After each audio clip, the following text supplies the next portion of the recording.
وہ جج بیچارہ کبھی اپنی رائے نہیں دے سکتا، آزادانہ رائے جسے کہتے ہیں. ہم پریکٹس اینڈ پروسیجر کی پوری فوٹیج کھول کے آئے ہیں، ہمیں اس کے بولتا ہوا شارٹ نہیں ملا ناظرین ٹی وی وہ پر چلانے کے ویڈیو لیے، کلپ سپریم کورٹ کی یوٹیوب چینل پر پڑے ہوئے ہیں، ان کے بولتے ہوئے کوئی نہیں ہے. بالخصوص جب عمران خان کی پیشی تھی ویڈیو لنک پر، وہ بھی آپ دیکھ لیں.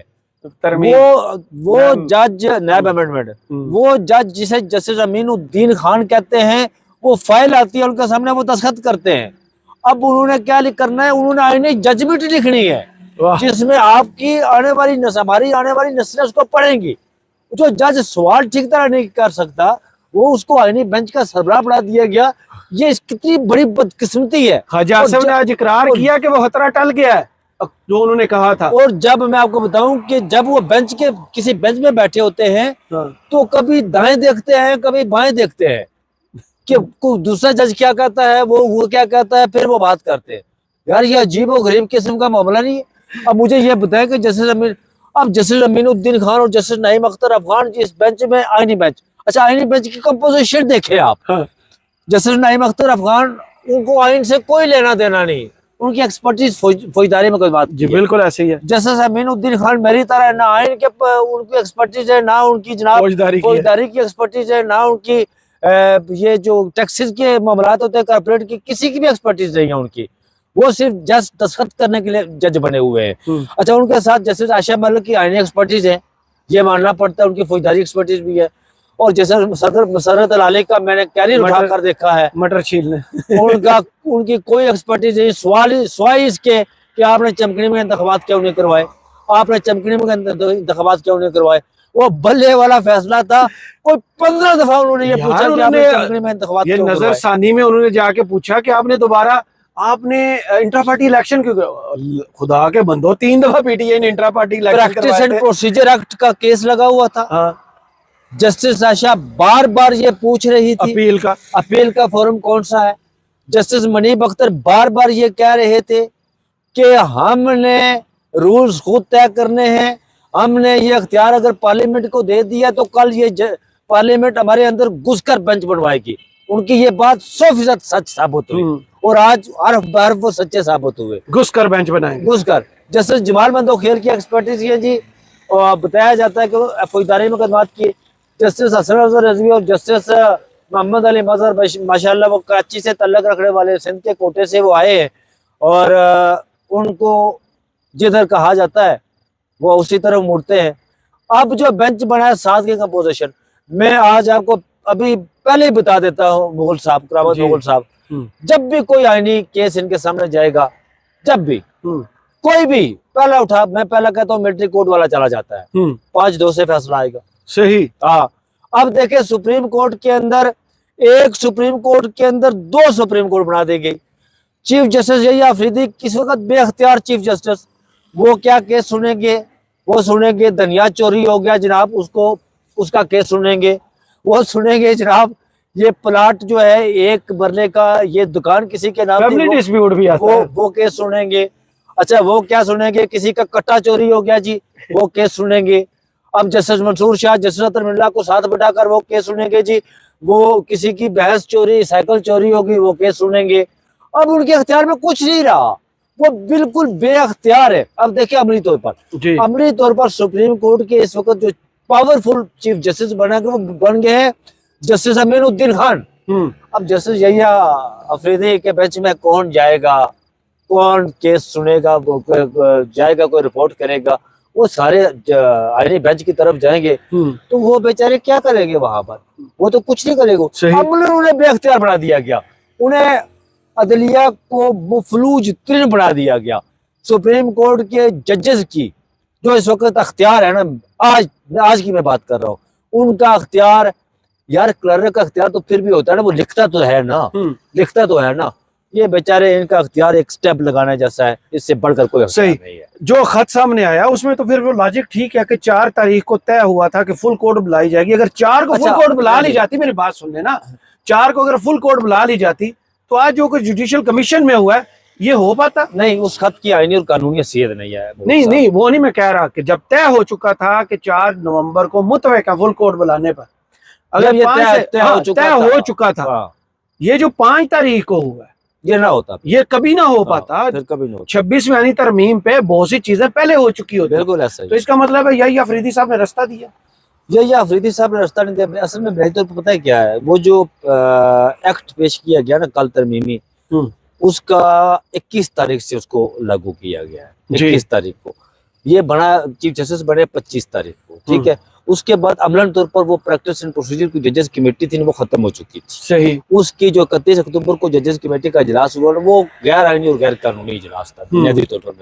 اگر 21 سے پہلے کہیں وہ طے ہو گیا تھا کہ فلاں چیف جسٹس نے بننا ہے یا نہیں بننا ہے تو فل کورٹ بٹھانی تو وہ ایک علیحدہ بات تھی. لیکن میں سمجھتا ہوں جسٹس یحییٰ آفریدی نے یہاں پر بھی ایک قانونی راستہ لیا. اس کے علاوہ انہوں نے کوئی ایسی بات نہیں کی کہ اس میں وہ کہیں کہ راستہ دیا کسی کو یا سہولت کاری کیا، انہوں نے نہیں. بہرحال یہ ہے کہ جیسے یحییٰ آفریدی نے بھرپور کوشش کی ہے، محنت کی ہے اور انہوں نے کچھ اقدامات کیے ہیں، اس کی تحسین کرنی چاہیے. صحیح. یہ نہیں کہ نہیں. اور جیسے میں آج بھی سمجھتا ہوں کہ کچھ حالات، اب دیکھیں یہ 2 ماہ کے لیے بنا ہے آئینی بینچ. جی. 2 ماہ اگر یہ ان کی آئینی توقعات پر، جو ان کی توقعات ہے آئینی نہیں، انہوں نے اپنے کیس ختم کروا لینے اتنے میں، انہیں بھی پتہ ہے اتنے میں ہم کر لیں. ہاں. اس کے بعد پھر کیا ہوگا؟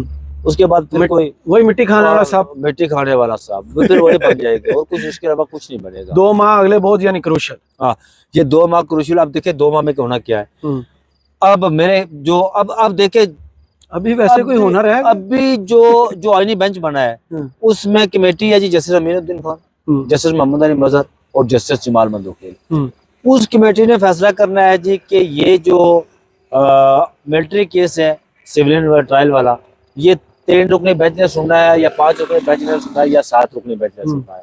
تو جیسے یحییٰ آفریدی پریکٹس اینڈ پروسیجر میں فیصلہ کر رہے ہوں گے کہ یہ جو دریا کیس ہے، دریا چوری کا کیس، یہ جسٹس منصور شاہ نے سننا ہے، جسٹس منیب اختر نے سننا ہے یا میں نے سننا ہے. یہ وہ فیصلہ کر رہے ہوں گے ادھر، ٹھیک ہے. ادھر یہ کر رہے ہوں گے یہ فیصلہ، ادھر وہ یہ فیصلہ کر رہے ہوں. عملاً ختم ہوگی نا سپریم کورٹ تو ختم ہوگی نا. سپریم کورٹ عملاً تو بھائی اس دن ختم ہو گئی تھی جس دن وہاں پر بنیاد رکھی گئی تھی مقبرے کی، قبراڑی جگہ والی قبرستان ختم ہو گئی تھی. صحیح.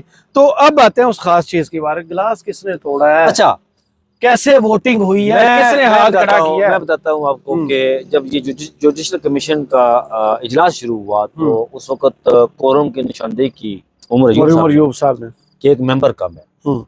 تو گیا اس وقت وہاں بتایا گیا جی کہ اس میں یہ لکھا ہوا ہے کہ اگر ممبر کم ہے تو اس کا کورم کی کوئی بات نہیں ہے، کورم پورا ہے. آئینی طور پر، قانونی طور پر یہ اجلاس ہو سکتا ہے، ہوگا اور ہو سکتا ہے. اجلاس ہوا تو پھر سب سے پہلے جسٹس منیب اختر اور جسٹس منصور شاہ نے 5 سینئرز کی بات کی. صحیح. کہ 5 سینئر ججز میں ان میں آئینی بینچ کا سربراہ ہونا چاہیے اور ان کو آئینی بینچ میں شامل ہونا چاہیے. فاروق ایچ نائک صاحب نے مخالفت کی. پاکستان پیپلز پارٹی انہوں نے کہا جی کہ ہمیشہ سب سے بڑی منافق جماعت، انہوں نے غیر آئینی اور غیر جمہوری. انہوں نے کہا کہ دیکھیں جی جسٹس منصور شاہ اور جسٹس منیب اختر سپر سیڈ ہوئے، یہ تو کسی صورت بن نہیں سکتے. اور یہ چیف جسٹس یحییٰ آفریدی جو ہے وہ متنازع ہو جائیں گے، وہ بھی نہیں بنیں گے. اچھا چلیں جی ووٹنگ کروا لیتے ہیں. اچھا ووٹنگ ہوئی تو 5 لوگ تھے. جسٹس یحییٰ آفریدی نے تو ہاتھ ہی کھڑا کیا تو ان کا ووٹ تو نہیں کیا تھا. 2 جسٹس منصور شاہ، جسٹس منیب اختر تھے اور 2 پیپلز پارٹی کے جسٹس، 2 اس کے پی ٹی آئی کے اور ایک شبلی فراز اور عمر ایوب اور ایک جسٹس یحییٰ آفریدی. اچھا پھر حکومتی سائڈ کی طرف سے نام پیش کیا گیا جی جسٹس کس نے نام دیا؟ اٹارنی جنرل نے یا وزیر قانون نے؟ وزیر قانون نے نام دیا جی کہ ہم بڑھاتے ہیں جناب جسٹس امین الدین خان کو بینچ کا سربراہ. جب ان کو بینچ کے سربراہ بنانے کی بات کی گئی تو انہوں نے کہا جی ہاتھ کھڑا کرے. تو سب سے پہلے جسٹس امین الدین خان نے ہاتھ کھڑا کیا، اپنا ہاتھ کھڑا کیا. انہوں نے کہا کہ سب سے پہلا میرا ووٹ جی، اور انہوں نے خود کو ہی ووٹ دیا، اپنا ووٹ. یہ دنیا کی عدالتی تاریخ میں پہلی بار ہوتے ہیں. جی میری بات مجھے وہ کلپ یاد آ گیا. ہنس رہے ہیں یار، پنجاب میں یہ تو رونے کا وقت ہے. میری بات تو سنے نا، وہ کلپ بڑا وائرل ہے، آپ بھی تلاش کر کے دیکھیے گا. وہ انڈین پنجاب میں ایک بندے نے الیکشن لڑا تو اس نے جا کے پوچھا آپ کو کتنے ووٹ ملے. اس نے آگے سے رونا شروع کر دیا. اس نے کہا کیا ہوا؟ انہیں کیا مجھے 1 ووٹ ملا. کہتے پھر رو کیوں رہے؟ کہتے میرے گھر کے اپنے 13 لوگ ہیں تو مجھے رونا آ رہا ہے، مجھے گھر والوں نے ووٹ کیوں نہیں دیا. سب سے پہلے انہوں نے ہاتھ کھڑا کیا. انہوں نے بھی ہاتھ کھڑا کر دیا. یہ دنیا کی عدالتی تاریخ میں یہ انتہائی شرمناک قسم کا اقدام ہے.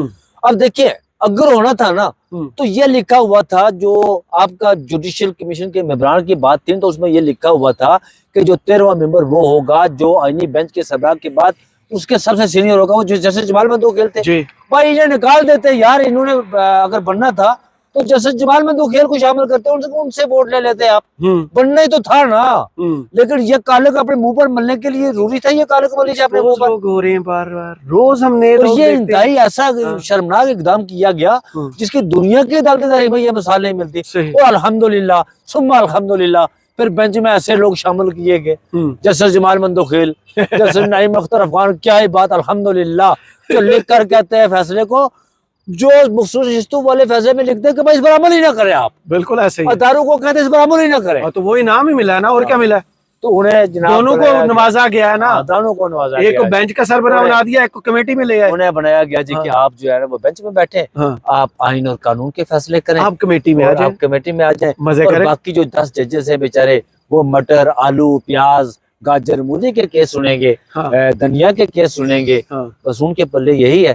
سپریم کورٹ اس وقت عملاً طور پر میں سمجھتا ہوں کہ سپریم کورٹ بالکل ختم ہو گئی ہے، اور حکومت اب دیکھیں ایک اور ری ایکشن کیوں نہیں آیا ججز کی طرف سے؟ کوئی آئے گا؟ مغل صاحب میں آپ کو بتاتا ہوں کہ آج جب وہاں پر موجود تھے تو میں نے بڑا تلاش کیا کہیں وہ دوسری سائڈ سے ججز نکل کر چلے گئے، ان کا رستہ بھی وہی ہے نا، آئے بھی اسی رستے سے، آج وہ اس طرف سے جتنے پالیٹیشین آئے ہیں وہ بھی دوسرے رستے سے آئے، اس رستے سے آئے نہیں، ہمیں کوئی بندہ نہیں ملا۔ صبح انشاءاللہ جو ہے نا آج وہ ہمیں جب گلاس والا واقعہ بھی سنائی دے نا، اچھا وہاں پر جب یہ سب باتیں ہو رہی تھی گلاس والا واقعہ، تو ایک ممبر، جج ممبر ہے، جب جسٹس امین الدین خان کا نام پیش کیا گیا تو معاملہ ہوا تو انہوں نے غصے میں گلاس جو ہے نا وہ میز پر مارا، میز پر گلاس دے مارا، اور اس میں تھوڑا سا پانی بھی تھا اور وہ پانی تھوڑا گرا میز پر، لیکن یہ ہے کہ غصہ تو یار فطری طور پر انسان کا نہیں، سپریم کورٹ کے اب سارے فیصلے حکومت بیٹھ کے کرنا شروع ہوگی، سینئر۔ اب دیکھیں مجھے یہ بتائیں،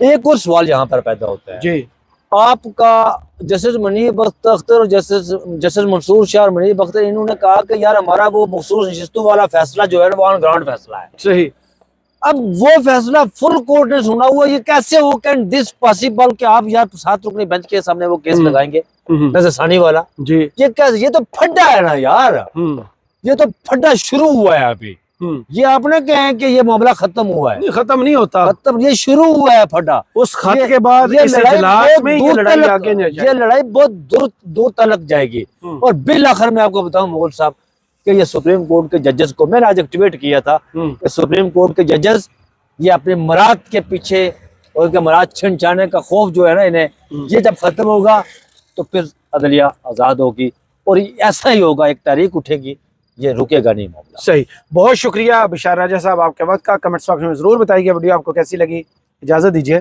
اللہ حافظ۔